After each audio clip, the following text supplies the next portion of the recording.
7,90,000 কোটি টাকার বাজেট ঘোষণা, অর্থনৈতিক সমতা ও বৈষম্য বিরোধী সমাজ গঠনের অঙ্গীকার অর্থ উপদেষ্টার। ঐকমত্য কমিশনের প্রধান উপদেষ্টার সাথে সংলাপ, ফরেন সার্ভিস একাডেমিতে বিএনপি, জামাত, এনসিপি সহ 31টি দল। একটি দলকে সংগঠিত করে নির্বাচন ঠেকাতে চান কয়েক উপদেষ্টা, অভিযোগ বিএনপির। দাড়িপাল্লা ফিরে পেতে ইসিতে জামাত।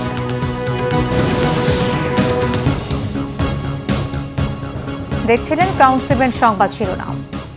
এবারে বিস্তারিত। শুরুতেই 2025-26 অর্থ বছরের বাজেট প্রসঙ্গ। বড় কোনো নীতি পরিবর্তন বা চমক ছাড়াই নতুন অর্থ বছরের জন্য 7,90,000 কোটি টাকার বাজেট উপস্থাপন করলেন অর্থ উপদেষ্টা ডক্টর সালেউদ্দিন আহমেদ। বাংলাদেশ টেলিভিশনে জাতির উদ্দেশ্যে ভাষণের মাধ্যমে এই বাজেট উত্থাপন করছেন তিনি। 2025-26 অর্থ বছরের প্রস্তাবিত বাজেটে পরিচালন ব্যয় ধরা হয়েছে 5,44,389 কোটি টাকা। বার্ষিক উন্নয়ন কর্মসূচিতে বরাদ্দ দেওয়া হয়েছে 2,30,000 কোটি টাকা। রাজস্ব আয়ের টার্গেট ধরা হয়েছে 5,64,000 কোটি টাকা। এর মধ্যে এনবিআরকে আয় করতে হবে 4,99,000 কোটি টাকা। এরপরও বাজেট ঘাটতি থাকবে 2,26,000 কোটি টাকা।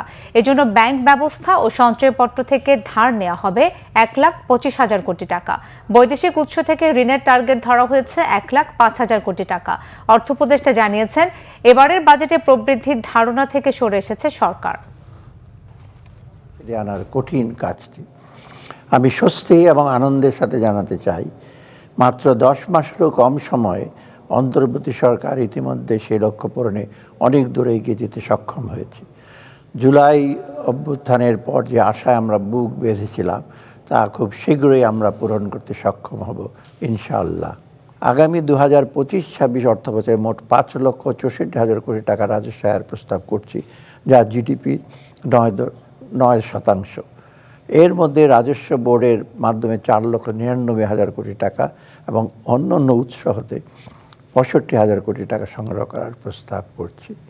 প্রস্তাবিত ব্যয় 2025-26 অর্থ বছরের জন্য মোট 7,90,000 কোটি টাকা ব্যয়ের প্রস্তাব করছি, যা জিডিপি 12.7%।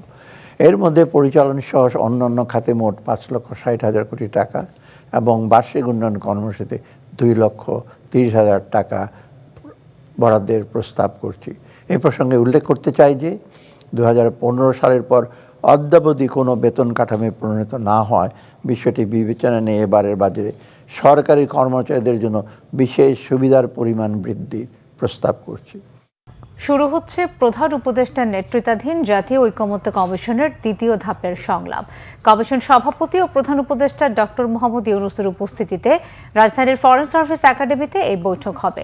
দর্শক, এই মুহূর্তে সেখানে আছেন আমাদের চিফ রিপোর্টার জাহাঙ্গীর আকন্দ। সরাসরি যুক্ত হচ্ছি তার সাথে। জাহাঙ্গীর, ঐকমত্য কমিশনের বৈঠকের সবশেষ কি খবর আছে আপনার কাছে?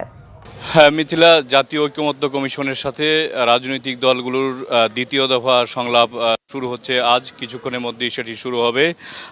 কিছুক্ষণ আগে আমরা যেটি দেখতে পেয়েছি যে 30টি রাজনৈতিক দলকে আমন্ত্রণ জানানো হয়েছে। সেখানে আমরা দেখতে পেয়েছি বিএনপির স্থায়ী কমিটির সদস্য সালাউদ্দিন আহমেদের নেতৃত্বে 3 সদস্যের একটি প্রতিনিধি দল এসে পৌঁছেছে তারা ফরেন সার্ভিস একাডেমিতে, এবং সালাউদ্দিন আহমেদের সাথে ছিলেন বিএনপি চেয়ারপারসন উপদেষ্টা ইসমাইল জবিউল্লাহ এবং ব্যারিস্টার কায়সার কামাল, ব্যারিস্টার রুহুল কুদ্দুস কাজল, এবং জামাতের এসেছেন নায়েবে আমির ডাক্তার আবদুল্লাহ মোহাম্মদ তাহের এবং হামিদুর রহমান আজাদ।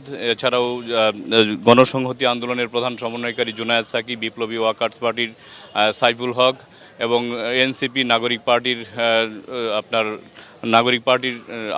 সভাপতি নাহিদ ইসলাম, সাধারণ সম্পাদক আক্তার হোসেন এবং সারোয়ার আর ইমরান তুষার 3 জন এসেছেন, এবং অন্যান্য রাজনৈতিক দলের নেতারাও আসছেন। আর কিছুক্ষণের মধ্যেই বৈঠকটি শুরু হবে। আজকের বৈঠকে সভাপতিত্ব করবেন জাতীয় ঐকমত্য কমিশনের সভাপতি প্রধান উপদেষ্টা অধ্যাপক ডক্টর মোহাম্মদ ইউনূস, এবং তার সাথে ঐকমত্য কমিশনের যারা সদস্য রয়েছেন, সহসভাপতি রয়েছেন, তারাও অংশ নেবেন। তার মধ্যে আছেন ডক্টর আলী রিয়াজ, বদিউল আলম মজুমদার সহ অন্যান্য যারা কমিশনের সদস্য রয়েছেন তারাও যোগ দিবেন এবং এই বৈঠকে যে আমরা যে সংস্কার প্রস্তাব যেগুলি রাজনৈতিক দলগুলোর কাছ থেকে এসেছে এবং সেগুলোর মধ্যে কোন কোন রাজনৈতিক দল কোন কোন বিষয়ে ঐক্যমত্য পোষণ করেছে সেই সব বিষয়ে দ্বিতীয় দফার কিভাবে একটি মানে চার্টার তৈরি করা যায়, যে চার্টার অনুযায়ী আগামী নির্বাচন সহ দেশ পরিচালনা হবে ওইরকম একটি বিষয় নিয়েই কিন্তু আজকে এই জাতীয় ঐক্যমত্য কমিশনের সংলাপ দ্বিতীয় দফাটি অনুষ্ঠিত হচ্ছে, তারপর চূড়ান্ত দিকে যাবে। তো এই ছিল ফরেন সার্ভিস একাডেমি থেকে সবশেষ খবর। জাহাঙ্গীর, আপনাকে ধন্যবাদ। ফরেন সার্ভিস একাডেমি থেকে জানাচ্ছিলেন চিফ রিপোর্টার জাহাঙ্গীর আখত। বিএনপি চেয়ারপারসনের উপদেষ্টা জয়নুল আবদিন ফারুক বলেছেন, সরকারি পদে বসে আরেকটা দলকে সংগঠিত করায় জড়িত উপদেষ্টাদের না সরালে সুষ্ঠু নির্বাচন সম্ভব নয়। দলের ভাইস চেয়ারম্যান শামসুজ্জামান দুদুর অভিযোগ, গণঅভ্যুত্থানের নেতৃত্বের দাবিদার দলটি নির্বাচন ঠেকাতে চায়।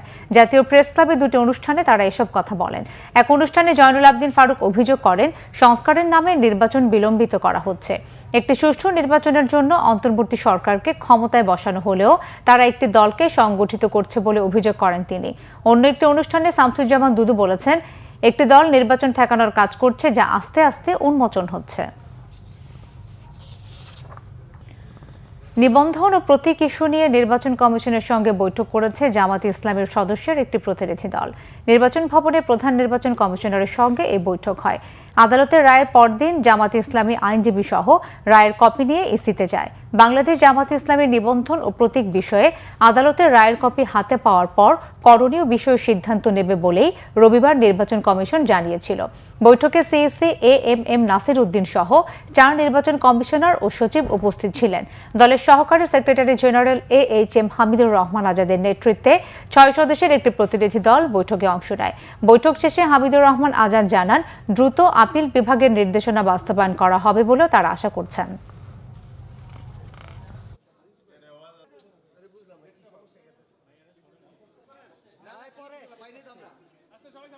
এই আদালতের রায় এক্সিকিউশনের ব্যাপারে যে আমরা আবেদন করেছি ইলেকশন কমিশনের কাছে, সেটার উপরে ডিসকাশন হয়েছে। সেই প্রেক্ষিতে ওনারা আমাদেরকে পজিটিভলি রেসপন্স করেছেন এবং অফিসিয়াল প্রসিডিউর যতটুকু সময় লাগে ভেরি আর্লি এজ পসিবল এটা দ্রুত ওনারা কার্যকর করবেন বলে আমাদেরকে পজিটিভলি জানিয়েছেন। ইশরাক হোসেনকে মেয়রের দায়িত্ব বুঝিয়ে না দেয়ায় সংবিধান লঙ্ঘনের দায়ে উপদেষ্টা আসিফ মাহমুদের পদত্যাগের দাবিতে আজও অচল নগর ভবন। একই সাথে দ্রুত ইশরাক হোসেনের শপথের দাবি জানান আন্দোলনকারীরা। ঢাকা দক্ষিণ সিটি কর্পোরেশনের প্রধান কার্যালয় নগর ভবনে কর্মবিরতি পালন করছেন কর্মকর্তা কর্মচারীরা।